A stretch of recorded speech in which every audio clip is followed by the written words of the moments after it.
Você quer reformar o seu apartamento, mas não sabe quanto tudo isso vai custar? Você vê essas imagens lindas aqui na internet, projetos maravilhosos, quer ter tudo isso na sua casa, só que realmente fica perdido, não tem a menor ideia de quanto tudo isso custa? Bom, fica comigo até o final que eu vou te explicar tudo o que você precisa considerar na hora de pensar no orçamento aí da sua reforma. Vem comigo que eu vou te contar.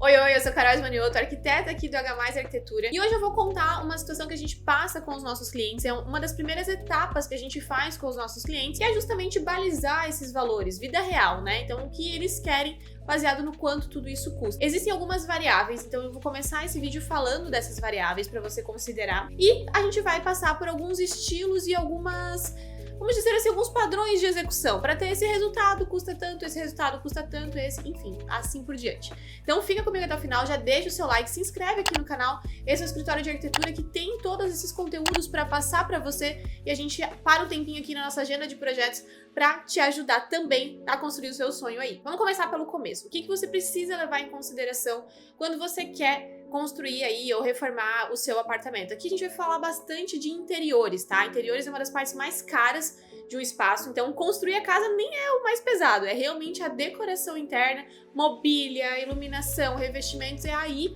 que vai bastante grana, mas também é aí que você vai sentir sua casa, viver sua casa no dia a dia. Bom, a primeira coisa que a gente tem para falar é em relação aos estilos. Existem estilos que são mais caros, né? O resultado dele envolve mais investimento, e estilos que são mais em conta. Um exemplo super que mostra essa diferença é o estilo clássico para o estilo industrial. Então, por exemplo, o estilo clássico, ele tem muito adorno, ele tem muito produto, ele tem muita coisinha. Essas muitas coisinhas e um super acabamento, né, um acabamento primoroso nessas coisinhas que eu falo é tipo gesso, boiserie, lustre, sofá, decoração disso, decoração daquilo, estante, muita textura, muito revestimento, tudo isso custa muito.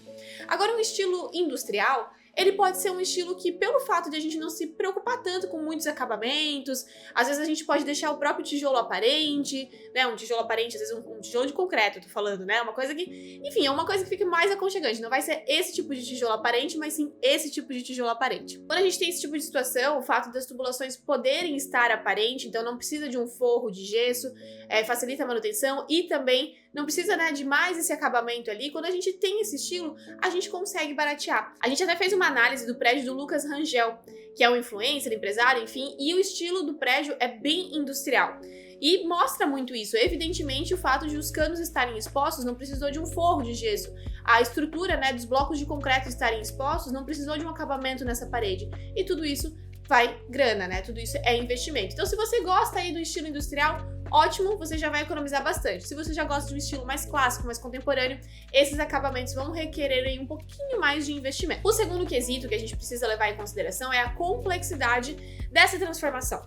Quando a gente pega um apartamento, por exemplo, na planta, zerado, ou acabou de ser entregue pela construtora apartamento novinho, é mais difícil que a gente tenha que fazer alguma intervenção mais estrutural, ou quando uma parte mais civil mesmo. Então, trocar ponto elétrico, hidráulico, trocar revestimento, coisas do tipo, por não estarem em bom estado. Às vezes a gente troca, né, e aí é uma questão dessa complexidade também, às vezes a gente troca porque é um gosto, um desejo do cliente. Aquele revestimento padrão de construtora branquinho, muitas vezes não atendem o gosto, né, quase 100% das vezes, o gosto dos nossos clientes de alto padrão.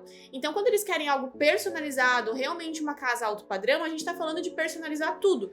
Os revestimentos já são o que eles querem, não o que a construtora trouxe. Então, você precisa levar em consideração o nível de obra que você quer fazer. Quanto mais alterações civis, que a gente chama, né, que é ponto elétrico, hidráulico, enfim, essa parte mais estrutural, mais cara vai ficando a obra. E dessa forma, assim, um ponto elétrico, hidráulico, enfim, a gente consegue ajustar, mas trocar todos os revestimentos é um custo bem elevado, tá? Ele acrescenta bastante no teu orçamento, só que é daí que você tem a tua base de personalização. Porque muita gente personaliza o ambiente só com marcenaria ou uma pintura. E tá, fica legal, mas quando a gente tem um revestimento, que a gente sabe que é algo mais complicado, né, de alterar, já passa uma sensação de algo mais personalizado. Poxa, se você teve grana e disposição para trocar os revestimentos, botar revestimentos personalizados, você tá fazendo mais um caminho alto padrão. O terceiro item a ser considerado é a questão da qualidade dos produtos mesmo, né? A gente tem sim produtos muito bons, com um ótimo custo-benefício. Aqui no escritório a gente tem uma linha de projeto que é focada exclusivamente no cliente.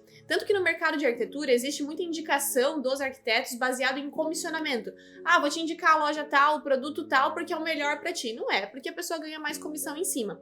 E aqui no escritório a gente não tem isso, a gente quer realmente uma relação transparente com o nosso cliente, porque a gente também gosta do custo-benefício, a gente também vê se, putz, esse revestimento vai dar o mesmo efeito do outro.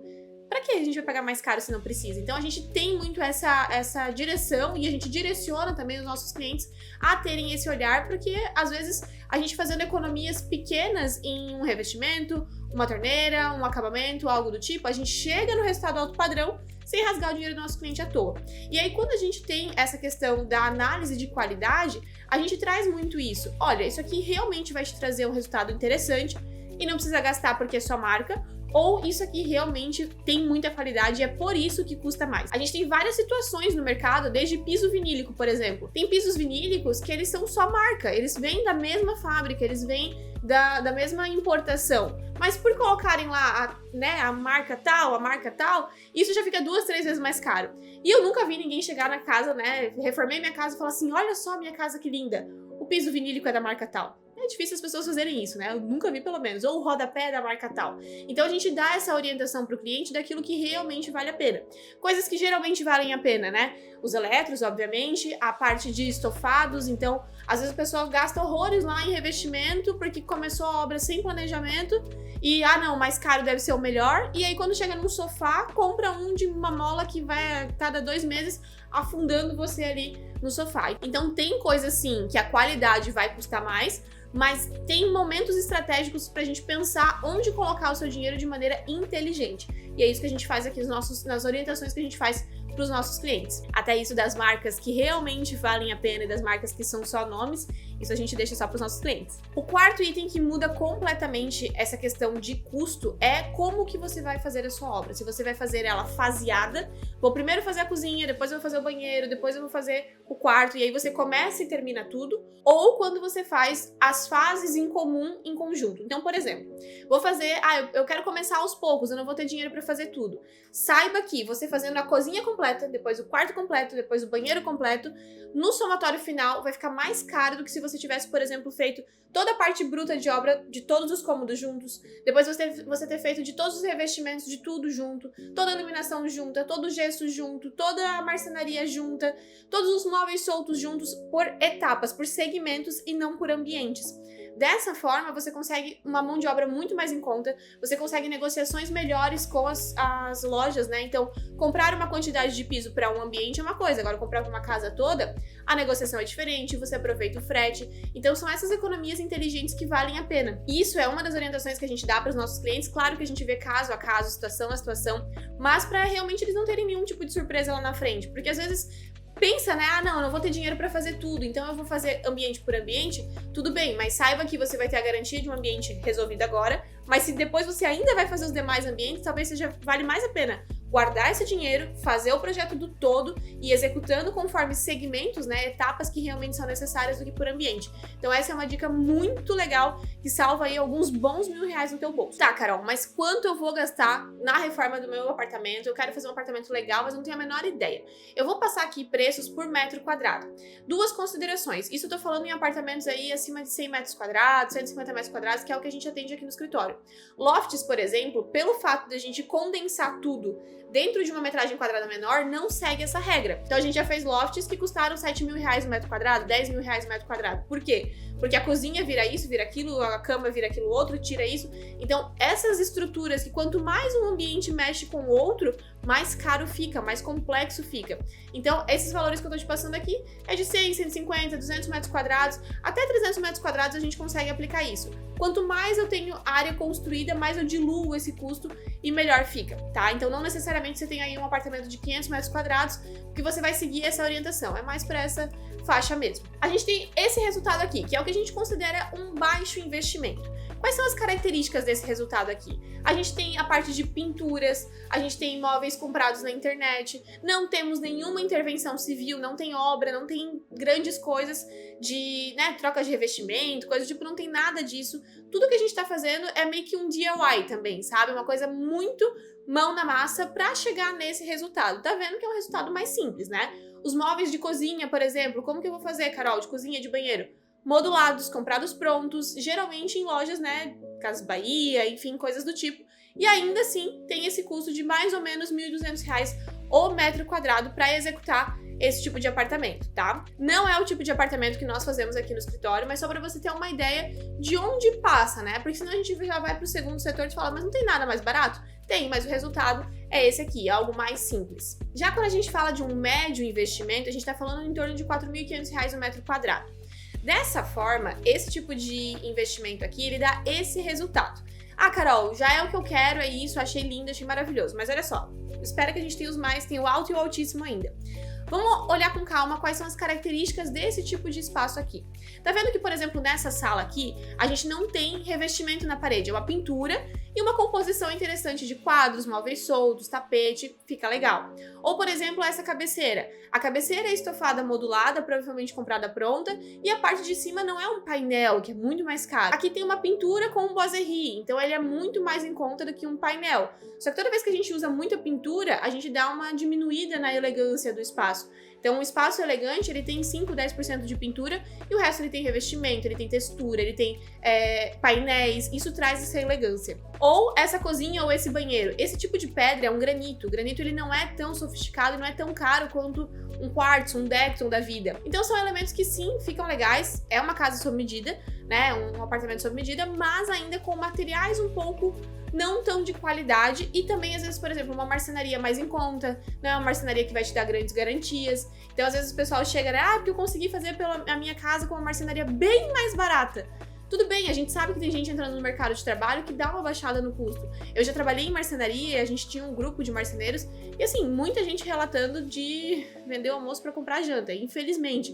Porque é um mercado que tem muita competição e, às vezes, o pessoal só quer fazer dinheiro rodar, mas 2, 3 anos depois tá fora do mercado, não vai te dar uma assistência necessária. Aqui a gente não tem grandes trocas de revestimento, tá? Se for colocar, é uma coisinha ou outra muito pontual, mas acaba usando geralmente da construtora. E também uma mescla entre móveis sob medida e móveis comprados online, né? Online ou lojas, enfim, da cidade. Mas geralmente essa mescla para dar uma balanceada, para não fazer nem tudo sob medida, mas também não fazer só tudo de uma loja da internet da vida, uma Mobile da vida, uma Tokstok da vida.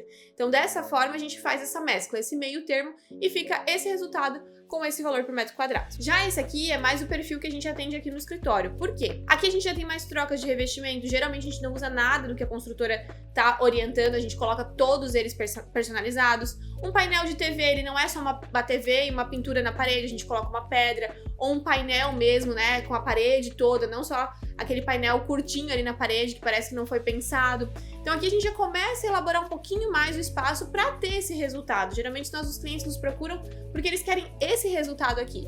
E esse resultado fica em torno de R$ 7.500 o metro quadrado.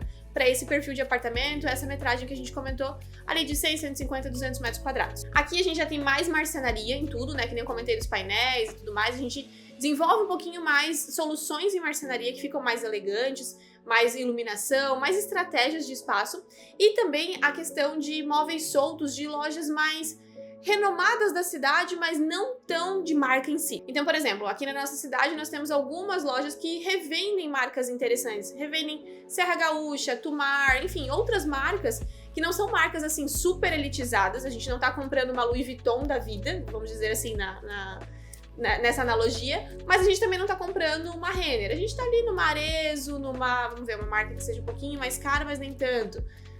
Enfim, essas marcas, uma Vivara, não é aquela coisa assim, não tô comprando uma Tiffany, mas também não tô comprando uma bijuteria. Acho que fica bem legal essa analogia. Então sim, são móveis de mais qualidade, mas ainda não é aquele design assinado. O que, por exemplo, já acontece no altíssimo padrão, quando a gente tá falando aí em torno de R$ 12.000 o metro quadrado. Onde a gente tem esse tipo de resultado aqui, com bastante revestimento em tudo, bastante painel em tudo, muita marcenaria, mas de altíssimo padrão. Então a gente tá comprando marca também. Existem algumas marcas renomadas, como Florence, Bom Tempo, enfim, onde a gente, além de estar comprando o produto, a gente tá comprando a marca e toda a estrutura da fábrica, tá? Tem coisas nesse tipo de marca que eu concordo, mas tem coisas que nem tanto. Exemplo, existem ferragens da Bloom que a gente consegue comprar, o marceneiro consegue comprar e instalar, mas alguns tipos de ferragens são exclusivos para esse tipo de loja, tá? Então tem que ver se vai fazer sentido no seu caso. Eu acho sim que se você quiser, eu quero essa marca, dizer que eu tenho uma cozinha da Florence e tudo mais, vale a pena, mas eu já vi muitos marceneiros fazerem um trabalho, resultado final, se você não se importa com marca, tá? Um resultado final muito mais aprimorado, muito mais delicado, né? Às vezes, um exemplo clássico. Esse tipo de fábrica, de marca, ele vem em toda a marcenaria de fábrica. Então é corte em produção também. Só que daí, por exemplo, o acabamento na sua casa fica um acabamento de topo. Vou deixar uma imagem do que é um acabamento de topo e o que é um acabamento de 45 graus.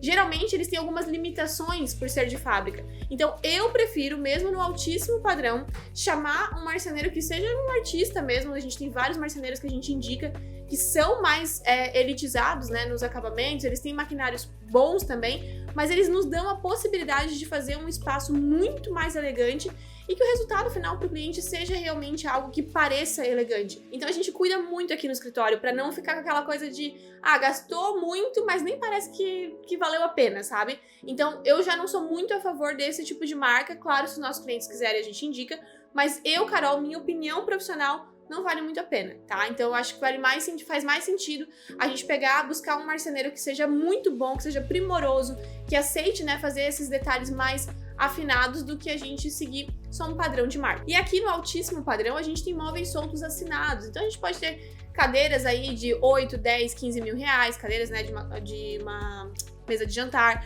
ou uma poltrona super assinada de 50, 70, 80 mil reais. Então existe esse padrão de imobiliário que a gente tá comprando uma assinatura, a gente tá comprando muita tecnologia, sim, né? Mas também é muito mais essa questão da peça única assinada. Bom, esse foi um parâmetro para você ter uma ideia, uma noção, né? E fazer alguns cálculos por aí. Eu sei, toda vez que a gente vai fazer uma coisa nova que a gente não sabe quanto custa, a gente fica meio perdido. Então, por que não tem esse tipo de vídeo aqui na internet, né? Então, olhando para nossa experiência aqui dos nossos projetos dentro do H+ Arquitetura, tô te passando toda essa visão. Mas assim, você pode, e a gente faz aqui dentro, uma mescla entre setores. Então, várias vezes, alguns clientes chegam pra gente e falam assim, olha, a lavanderia não é algo que me chama tanta atenção, não quero gastar muito nela. Tá tudo bem, numa casa de alto padrão, a gente fazer um granito lá na lavanderia, mas colocar um Decton, que é uma superfície ultra compacta, o nome é esse, mas Decton é a marca, né? Na cozinha, tá tudo bem a gente fazer isso, tá tudo bem lá na churrasqueira, investir um pouco mais, na área social investir um pouco mais, mas no depósito nem tanto, ou na garagem nem tanto. Então a gente consegue ir fazendo isso, né? Minha casa tem 300 metros quadrados, meu apartamento tem 300 metros quadrados. Poxa, talvez tira ali e faz, esse aqui vai ser um ambiente que eu vou usar esse padrão de investimento, esse aqui eu vou usar esse padrão, não, esse aqui eu já vou investir um pouco mais. Então dá pra gente fazer essas compensações, não é uma coisa tão assim enrijecida, de tipo, tem que ser assim a casa inteira, o apartamento inteiro. A gente vai analisando, o nosso trabalho aqui é muito mais, além das soluções de projeto, eu vou deixar alguns projetos aqui na tela pra você, mas além desses projetos lindos, incríveis, com neuroarquitetura, com psicoarquitetura, que é a nossa base de projeto, a gente também é muito pé no chão para fazer essas compensações de valores, porque ninguém achou dinheiro no lixo, né? Então a gente realmente valoriza e entende isso dos nossos clientes. E aí, agora me conta, deixa aqui nos comentários se a tua estimativa estava dentro do mercado, se achou que era menos, se achou que era mais, qual nível de apartamento você quer fazer dentro do que a gente colocou aqui, o que você logo vai se organizar para fazer, porque eu tenho certeza que você vai chegar no resultado que você quer, desde que você tenha o planejamento correto. E falando em planejamento, né, nós fazemos projetos para o Brasil inteiro, então o primeiro link da descrição, você pode falar com a nossa consultora, que ela pode te ajudar também, se você quiser as nossas estratégias aí no seu projeto. Eu espero muito que você tenha gostado, que esse vídeo tenha te ajudado, então deixa um like se te ajudou e a gente se vê numa próxima. Tchau!